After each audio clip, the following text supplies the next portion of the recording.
of you when you yelled that. Okay. So I'll start. I'll give you a quick history lesson of these vocal cords right here. I grew up in Houston, Texas. I was always doing something stupid with my voice.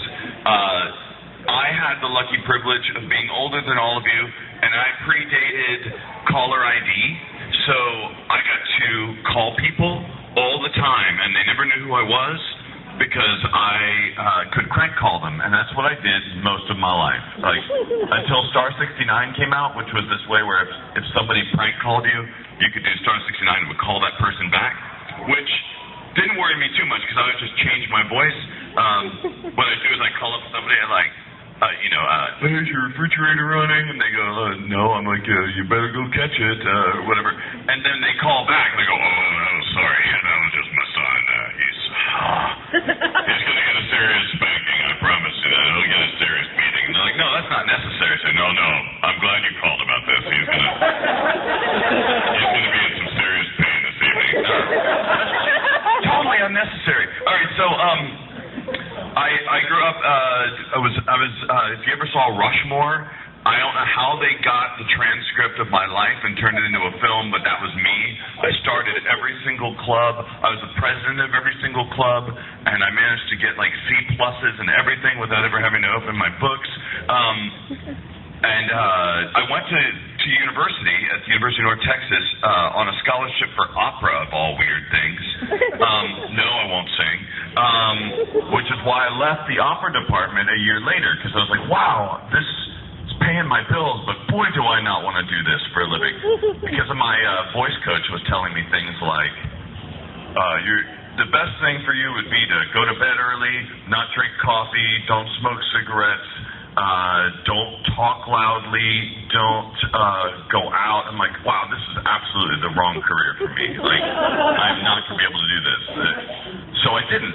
I went back to Texas, and I went to a college to go to radio, television, and film school.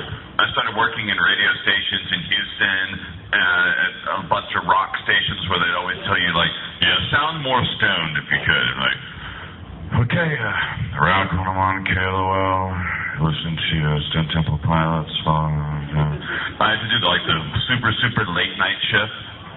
And then I moved to Galveston and did it there. And then my dad, who worked for IBM, who many of your parents probably worked for tech companies, was really pissed that I wasn't getting some sort of degree of some sort that he deemed awesome. So I went back to the University of North Texas to finish my radio, television, film degree. And in my senior year, I got a call from this girl that I knew who had this crazy job. And her job was to take Japanese animation from this little show about this little monkey kind of kid with a tail and to paint panties out of the shots and write HFIL on their shirts and stuff like that. And I was always fascinated by her job. I'm like, wow, that is the coolest thing. You've got to give me all this cut footage of all these panties and things that people weren't supposed to see. I've got to see this. But I got a call from her, and she said, hey, you know that little show that I work on, we're thinking about maybe having some auditions, because we're thinking about doing some voice work here on one of the shows. And she goes, you do voice work, right? I'm like, yeah, a little bit, that'd be cool. She goes, well, what do you think? So I came out, I left class. I don't recommend you do it unless you get a job offer to work on Dragon Ball Z, and then go to the audition. A month later, I got a call and said, hey, you booked the part of Yamcha and Igor on this little movie called Sleeping Princess and Devil's Castle. Did you guys ever see that old little Dragon Ball movie? Yeah. Yeah, it's a crazy little tiny, stereotypical Dragon Ball feature. So I did the voice work on that, and at the time I went up to Funimation, which was about, like, the size of a gas station, and they had like 2 employees that worked there, and they were just trying to rig everything up, and they were plugging the chair into, they're plugging the chair into the wall, and they were trying to connect that chair to a microwave, and then they connected the microwave to some sort of really crude old PC, or a very early Macintosh, which was then connected to 2 pieces of string and apples and stuff that would record us on the show. because it was just a really crude operation at the time. I recorded, and a couple weeks later, he said, hey, you did a really good job on that. This was sort of a test to see if this would work in Dallas, and it turns out it does. And if you'd be interested, we'd love to bring you on because we're going to start dubbing this show, or going to bring this show down from Canada called Dragon Ball Z. I'm like, cool, what's it about? They're like, we don't know. Like, we got all these posters here. I'm like, oh, really? Who's that? Oh, that's Goku. Oh, okay, so who's this one? Oh, that's Goku. Oh, he has blonde hair in this one. Like, yeah, his hair changes color or something. I'm like, oh, well, then this one's him as a kid, right? No, that's Gohan. Okay. Who's Gohan? That's his kid. Well, he looks just like him. He sounds just like him. Yeah. It's the same voice actor. Plays both of them. Like, who's this? Is that Gohan as well? No, that's Goku. But I thought that's Goku from Dragon Ball. That was the earlier series. Okay. I'm following you here. So this is Goku. That's Goten. Like, all right. They all look identical. They sound identical. Let's see. So then I started watching the shows that we had. But at the time, remember, this is like 1998. This is before, like, the digital wheel was invented. Back then, like, the internet was basically like you plug your computer into the phone line, and you were lucky if, like, an hour later, some crappy JPEG would suddenly be loading, like, on your screen. So, and there weren't, like, a billion fan sites, and there weren't a billion people. I mean, I'm sure there were a billion people, like, fan dubbing and fan subbing, but, I mean, if you wanted those, you had to write them a letter, and 6 weeks later they might say, sure, we have something available, and then 2 months later they may send you something.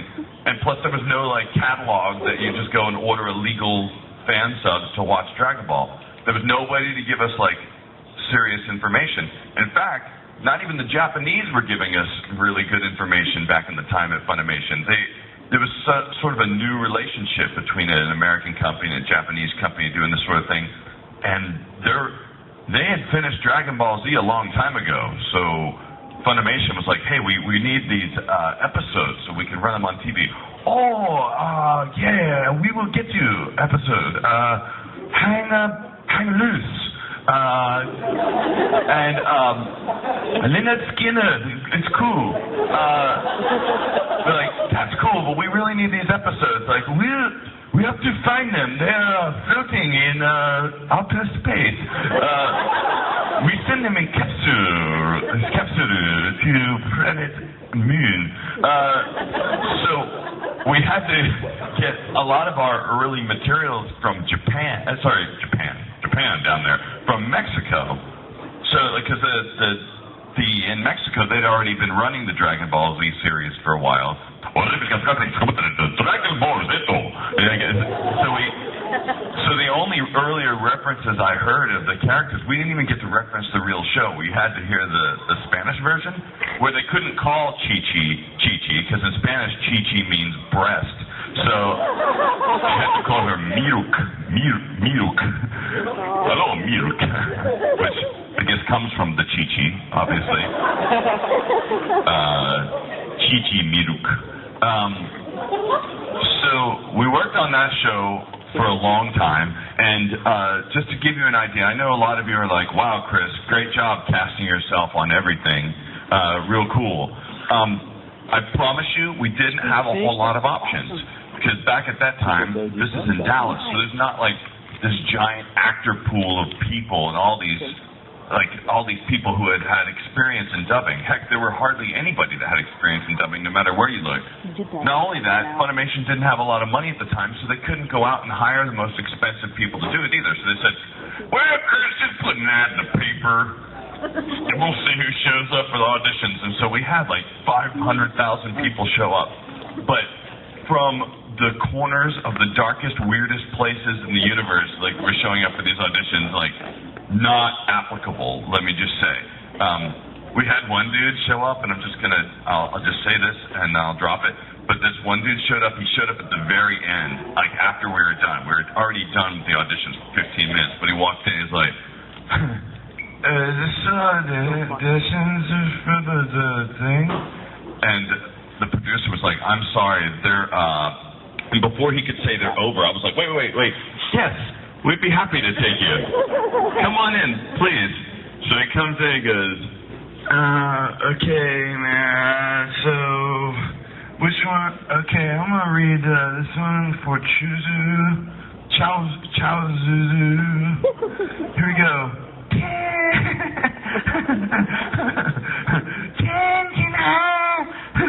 And he just started laughing because the kid was so high. He was so incredibly baked.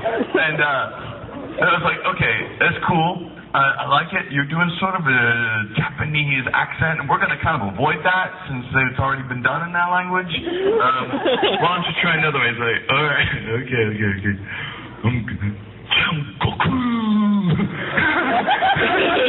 I just started giggling, and it was the funniest darn thing. Anyway, that's the kind of people we had at that time.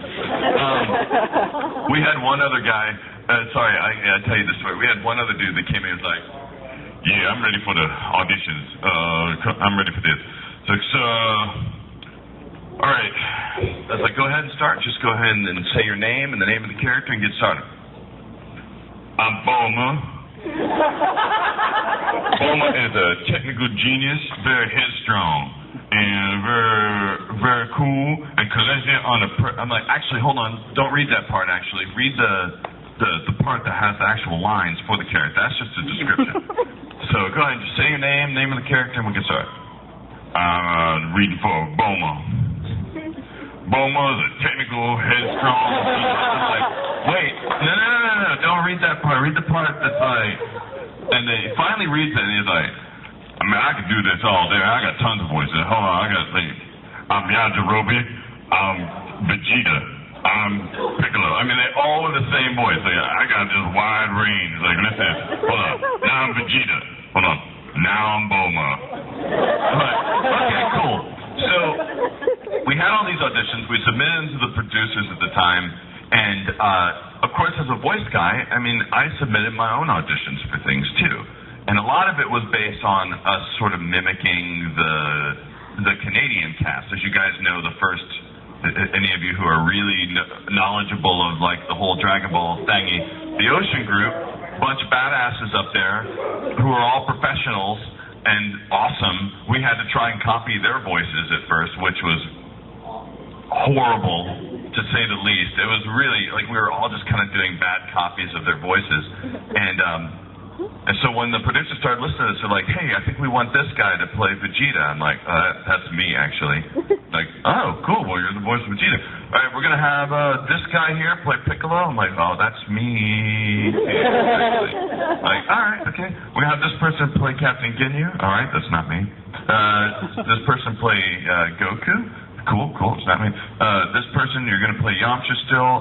We want this person on Jace and Raccoon. And I'm like, those are all me. Well, Chris, you got yourself another couple of voices. And it was a good deal for them because I was an in-house employee at the time, so I wasn't really getting paid to do any of the voices that I was doing. I was just a salaried employee, making nothing, I might add, for the first many years, and only that much more than nothing for the years that followed that.